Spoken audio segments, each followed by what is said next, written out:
মধ্যরাতে হঠাৎ চোখ খুলে গেলে আল্লাহ তাআলার দুইটি নাম পড়ুন, তারপরে ফলাফল দেখবেন আপনি নিজে অবাক হয়ে যাবেন।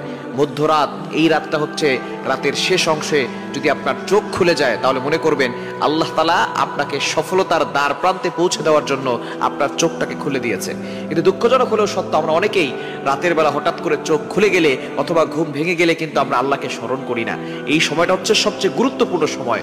বুখারী শরীফের বর্ণনা, নবীজি সাল্লাল্লাহু আলাইহি ওয়াসাল্লাম জানিয়ে দিয়েছেন, নবীজি সাল্লাল্লাহু আলাইহি ওয়াসাল্লাম বলেন, রাতের শেষ অংশে, মধ্যরাতের পরেই রাতের শেষ অংশে যখন রাত একেবারে গভীর হয়ে যায়, এই সময়টা আল্লাহ তাআলা প্রথম আসমানে চলে আসেন এবং আল্লাহ তাআলা বান্দাদেরকে ডাকতে থাকেন, কার কি লাগবে আমি আল্লাহর কাছে চাও, আমি আল্লাহর কাছে বলো। অভাবে পড়ে গেছো, বিপদে পড়ে গেছো, তুমি টেনশনে পড়ে গেছো, দুশ্চিন্তায় পড়ে গেছো, আমি আল্লাহর কাছে সাহায্য চাও, আমি আল্লাহ তাআলা সকল বিপদ আপদ থেকে, বালা মুসিবত থেকে তোমাকে হেফাজত করব। সুতরাং আল্লাহ নিজে এসে ওই সময় বান্দাদেরকে ডাকতে থাকেন। মুয়াজ্জিন 5 বার প্রতিদিন মানুষকে ডাকে, হাইয়া আলাস সালাহ, হাইয়া আলাল ফালাহ, কাম টু দ্য সাকসেস, সফলতার দিকে আসো, কল্যাণের দিকে আসো। কিন্তু একটা সময় এমন আছে যেই সময় আল্লাহ নিজে বান্দাদেরকে ডাকতে থাকেন। এই সময়টা হচ্ছে মধ্যরাতের পরে রাতের শেষ অংশে। এই সময়গুলোতে, এই সময় যদি আপনার চোখ খুলে যায়, আপনি এই আমলগুলো করতে দেরি করবেন না। আপনার ওযু করার দরকার নাই, ওই অবস্থায় আপনি আমলটি করবেন। আল্লাহ তাআলা দুইটি নাম পড়বেন 11 বার করে। কয়বার? এবং দুইটি নাম পড়ার আগে আপনি 3 বার দুরূদ শরীফ পড়বেন। দুরুদের ভিতরে সর্বশ্রেষ্ঠ দুরুদ হচ্ছে দুরুদ ইব্রাহিম। আমরা নামাজে যেটা পড়ি এই দুরূদটি বেশি বেশি পড়ার চেষ্টা করবেন। আল্লাহুম্মা সাল্লি আলা মুহাম্মদ ওয়া আলা আলি মুহাম্মদ কামা সাল্লাইতা আলা ইব্রাহিম ওয়া আলা আলি ইব্রাহিম ইন্নাকা হামিদুম মাজিদ। আল্লাহুম্মা বারিক আলা মুহাম্মদ ওয়া আলা আলি মুহাম্মদ কামা বারাকতা আলা ইব্রাহিম ওয়া আলা আলি ইব্রাহিম ইন্নাকা হামিদুম মাজিদ।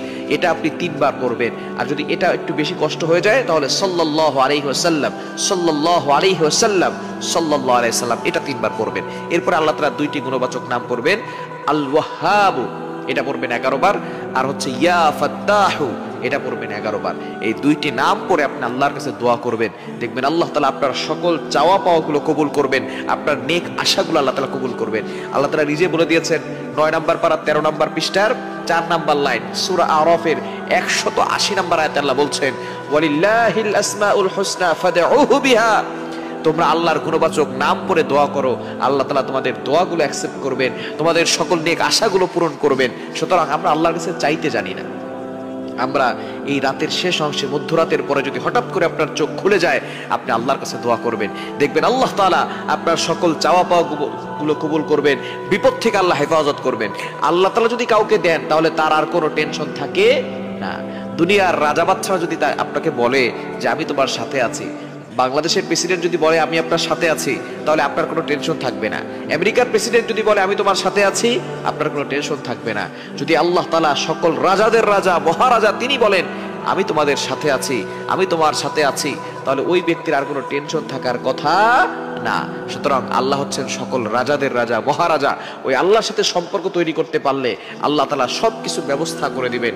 এজন্য রাতের বেলা, মধ্যরাতে যদি আপনার চোখ খুলে যায়, আপনি অবশ্যই 3 বার দুরূদ শরীফ পড়বেন। এরপরে আল্লাহ তাআলা দুইটি গুণবাচক নাম আল ওয়াহ্হাবু, ইয়া ফাত্তাহু, এগুলো 11 বার করে পড়ে আল্লাহর কাছে দোয়া করবেন, আল্লাহ তাআলা সব কিছুর ব্যবস্থা করে দিবেন। আসসালামু আলাইকুম। ভিডিওটি ভালো লাগলে একটি লাইক দিবেন এবং চ্যানেলে নতুন হলে চ্যানেলটি সাবস্ক্রাইব করে দিবেন এবং পাশে থাকা বেল আইকনটি প্রেস করে দিবেন। ধন্যবাদ।